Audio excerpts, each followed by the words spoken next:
Hello, in front of me I've got Xiaomi POCO M3 Pro. In this video I'll show you how to add different types of cards to Google Pay. In the beginning, enter Google Pay, tap blue button at the bottom of the screen and focus on Loyalty, Gift Card and Transit. Let's select Loyalty and select card you want to add, for example Payback Poland. Now you can scan your card or enter details manually.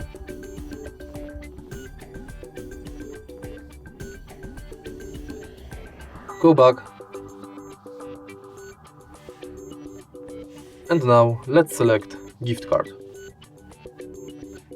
Select for example Decathlon, and now add your card number, PIN, balance and notes. Then tap save. Last card you can add is Transit. If you are able to find your transit way, select it. You'll be redirected to a website where you have to finish the inside form. All of your cards will appear right here. If you find this video helpful, please leave a like, comment and subscribe.